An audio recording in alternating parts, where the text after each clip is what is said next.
Bienvenue à la grande interview sur CNews et Europe 1. Vous êtes le coordinateur de la France Insoumise, député de Marseille.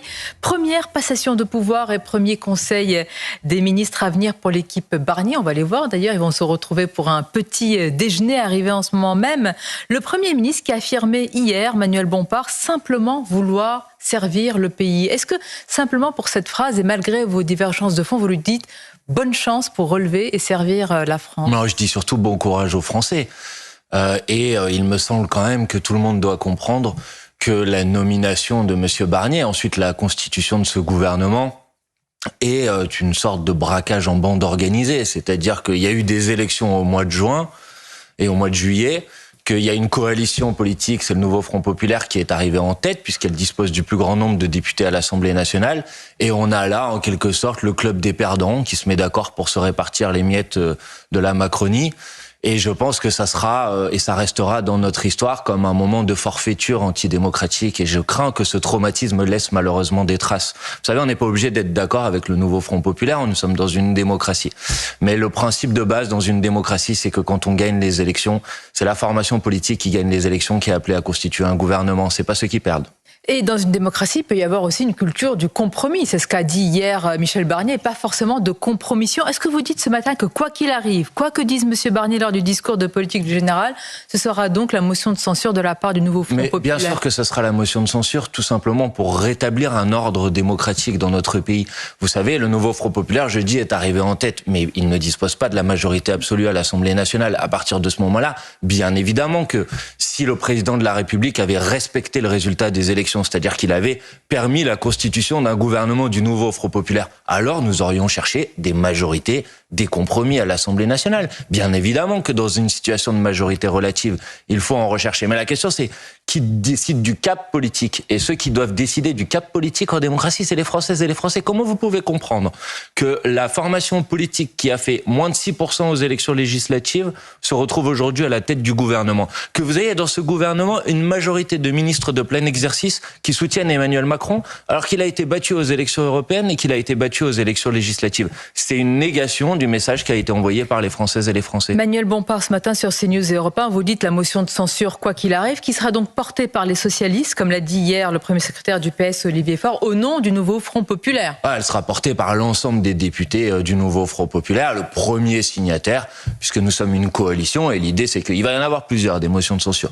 Donc l'idée c'est que ça tourne. Et là, en l'occurrence, oui, pour la première motion de censure, je crois symboliquement, puisque certains ont essayé de trouver ou de chercher des failles au niveau du Parti Socialiste, le fait que ça soit un socialiste qui porte la première motion de censure, je pense que c'est une bonne réponse à ceux qui ont essayé de chercher des failles dans le Nouveau Front Populaire. Oui, il n'y en a pas, on est tous unis pour censurer le gouvernement de Michel Barnier. Mais vous croyez vraiment en la probabilité que cette motion de censure aboutisse si les voix du RN ne s'y joignent pas? Ah bah c'est mathématique. Si mais d'accord, mais je pense quand même.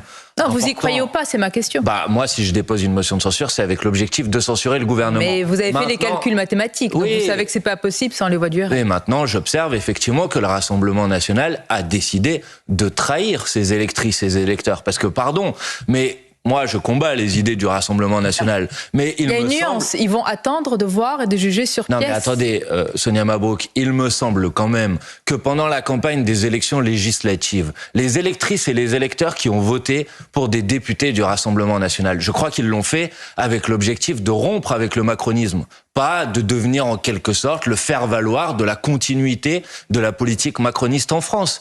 Et donc, eux aussi sont trahis. En vérité, tout le monde est trahi dans cette situation. Les électeurs du Nouveau Front Populaire sont trahis par le président de la République parce qu'ils ont voté pour une formation politique, qu'ils l'ont mise en tête et que ce n'est pas elle qui gouverne. Les électeurs du Rassemblement national sont trahis puisqu'ils ont voté pour une formation politique qui leur a dit on va rompre avec le macronisme et qui devient aujourd'hui la béquille de la poursuite du macronisme. Et les électrices et les électeurs qui, au deuxième tour des élections législatives, se sont mobilisés massivement pour empêcher l'extrême droite de s'emparer du pouvoir, parce qu'il s'est passé ça entre les deux tours de l'élection législative, sont trahis parce que c'est aujourd'hui le Rassemblement national qui a le droit de vie ou de mort. Et vous êtes les seuls chevaliers blancs dans ce monde de traite? Je ne dis pas que je suis le chevalier blanc, je dis que les électrices et les électeurs du Nouveau Front Populaire ont été trahis. Oui, bien sûr, ils l'ont été.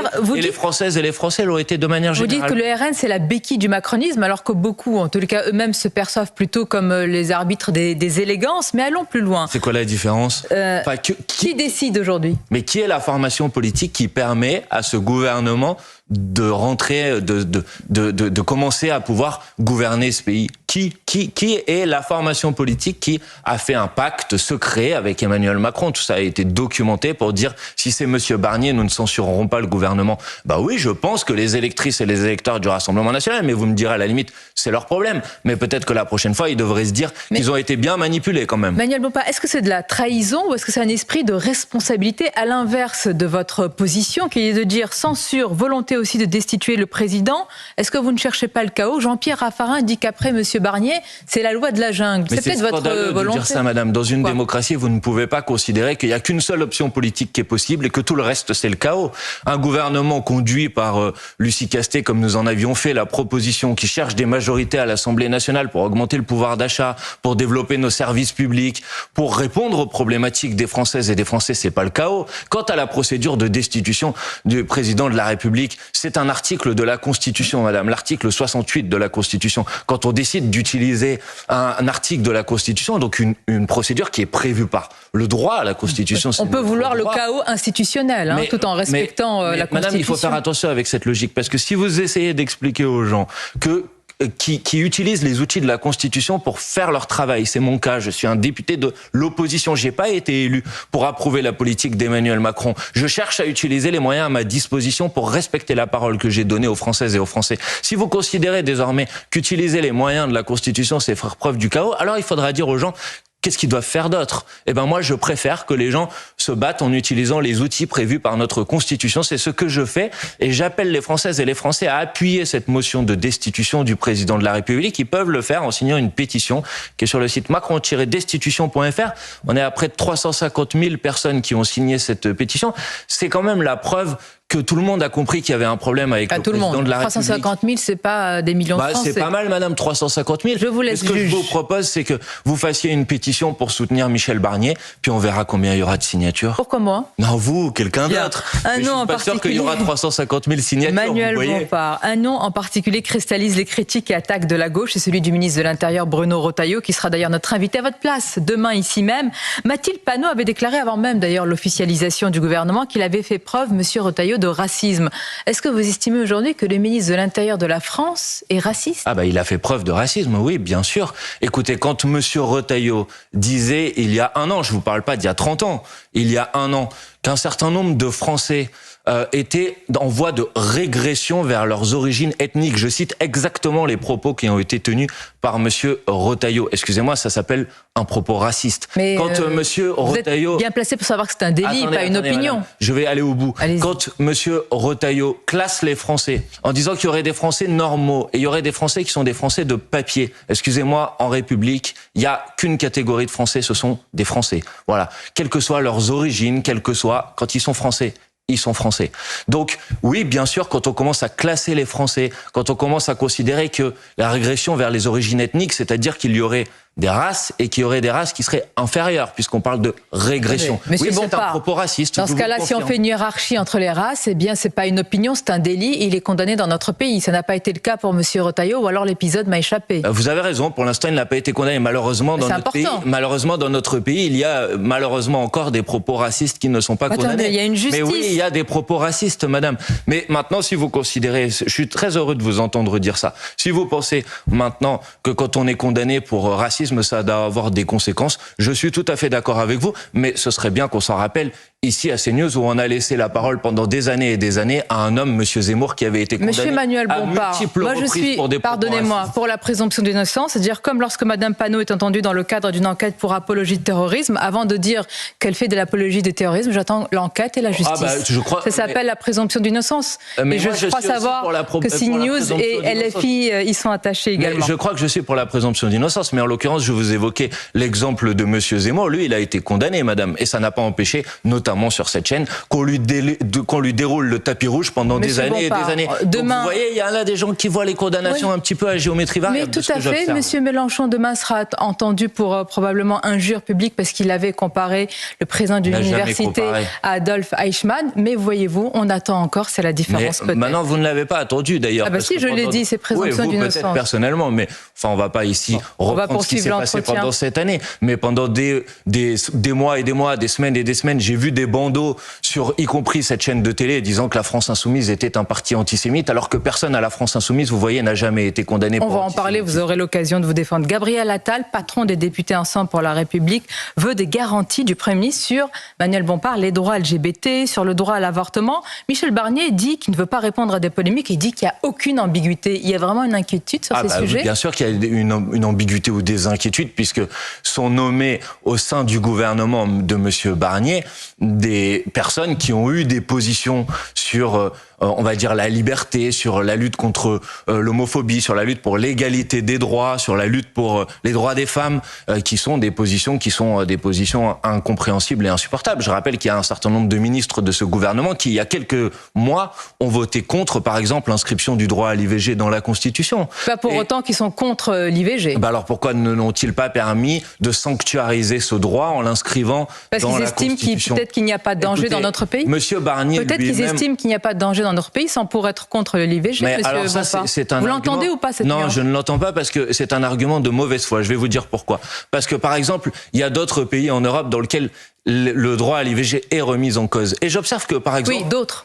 Oui, mais j'observe que par exemple... Oui, mais j'observe par exemple que les députés européens du Rassemblement national au Parlement européen, quand il y a des résolutions pour défendre le droit à l'IVG, ils votent contre. Donc ils peuvent dire en France, on le vote pas parce que c'est pas menacé, mais quand c'est menacé dans d'autres pays en Europe, alors dans ce cas-là, pourquoi ils votent pas pour, madame?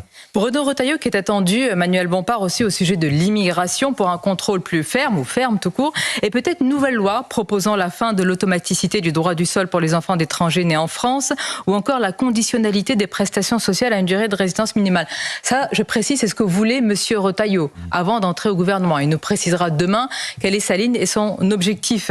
Il l'a dit avant, ce ne sera pas surprenant pour vous. Mais madame, ces dispositions-là, non seulement il l'a dit avant, mais il a essayé de les mettre en place et ça a été censuré par le Conseil constitutionnel, je dois vous le rappeler, au moment des débats sur la loi immigration. Donc ce sont des propositions qui sont des propositions contraires à notre Constitution.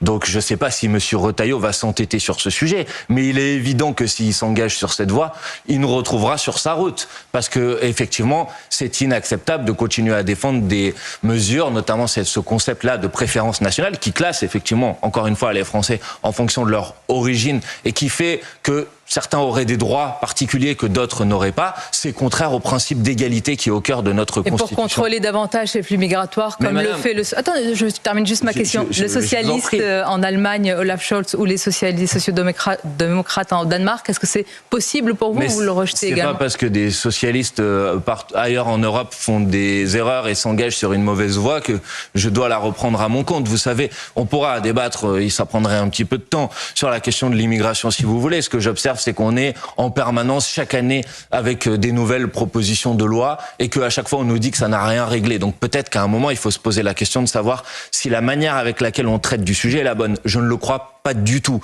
Et je rappelle que ce serait bien qu'on passe pas notre temps à pointer du doigt une partie des Français. Une personne sur 10 en France est un travailleur immigré. Et ben moi je vous dis, au lieu de les dénigrer en permanence, on devrait les remercier. Je voudrais conclure cette grande interview, Manuel Bompard, par deux questions. D'abord au Proche-Orient, avec ce qui se passe et le risque d'escalade entre Israël et le Hezbollah, après les opérations inédites autour des beepers ou des talkie-walkie. D'abord, juste une première précision, est-ce que vous considérez le Hezbollah comme une organisation terroriste? C'est pas la position de la France. La France ne considère pas le Hezbollah comme une organisation terroriste. Moi, je suis aligné avec la position de la L'Union européenne estime que la branche militaire du Hezbollah est une organisation terroriste. Donc pas le Hezbollah en tant que tel. Mais est-ce que la branche militaire l'est? Mais ça, c'est la position de l'Union européenne. Mais est-ce que vous êtes d'accord sur cette ligne? Sonia Mabrouk, avant de parler de ça, si vous voulez bien, il s'est passé la semaine dernière des actes qui ont été salués par une partie des observateurs politiques en France qui me stupéfait. Des terroristes ont été visés. Mais madame, je vous rappelle qu'on a frappé de manière indistincte des personnes qui étaient équipées d'un beeper ou je crois qu'on appelle ça un beeper, qui parfois avaient pu être posés sur une table dans un commerce. C'est-à-dire que ça a frappé des civils qui n'avaient aucune responsabilité. Je parle des personnalités visées. Madame, il faut déplorer évidemment s'il y a des personnes qui ont été touchées. Madame, ça s'appelle une violation du droit international. Monsieur Bompard, quand des terroristes sont visés, ça ne vous satisfait pas? Mais pas n'importe comment, non. Ça dépend. Là, on parle d'actes qui sont des actes de violation du droit international. Dans le droit international, on ne frappe pas des civils de manière indistincte. Et par ailleurs, ce sont des actes qui contribuent à une surenchère dans une région où il y a un danger immense. Et moi, je pense à nos compatriotes et à nos amis libanais, parce que le Liban est un ami de la France. Et je leur dis que nous nous tenons aux côtés du peuple libanais face à ces risques de surenchère et d'escalade qui sont particulièrement insupportables et particulièrement inacceptables. Parce qu'on peut venir sur les plateaux de télévision, faire ci, faire ça, etc.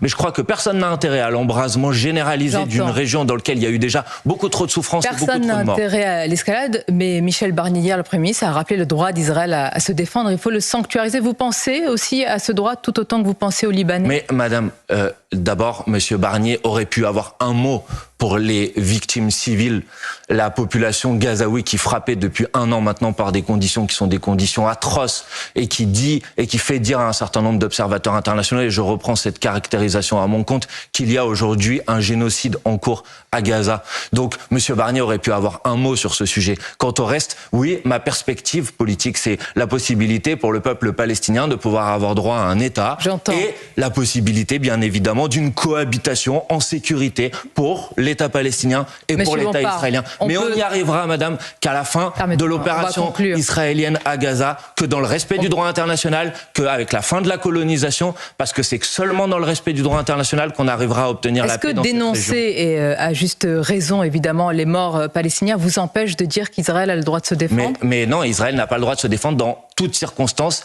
et en faisant ce qu'il a envie. Parce que le droit de se défendre, ça n'existe pas dans le droit international, de manière à pouvoir frapper de manière indistincte des populations civiles, de tuer des femmes, des enfants. Une contribution dans la revue The Lancet estimait à peu près 200 000 victimes, direct ou indirect, le nombre de personnes qui sont mortes à Gaza. Donc peut-être que ça ne vous fait rien, mais moi personnellement, ça me fait quelque chose. Monsieur Bompard, s'il vous plaît, je vous pose la question. Donc je vous ai dit, est-ce que condamner et dénoncer les civils palestiniens vous empêche de dire qu'un pays peut se défendre? Mais j'observe que monsieur Barnier a été incapable d'avoir ne serait-ce qu'un mot de compassion. Et je pense que la position de la France est une position qui nous fait honte sur la scène internationale, que la France devrait enfin dire à monsieur Netanyahou qu'il doit s'arrêter et créer les éléments d'un rapport de force par l'embargo sur les armes, par la reconnaissance de l'État de Palestine. Voilà ce que j'aurais attendu d'un gouvernement qui rétablit la parole de la France, une voix forte pour la paix. Comme nous en avons été longuement fiers, et malheureusement ce n'est plus le cas aujourd'hui. C'était votre Grand Nid TV sur CNews Europe 1. Je vous souhaite bonne journée, à bientôt. Merci.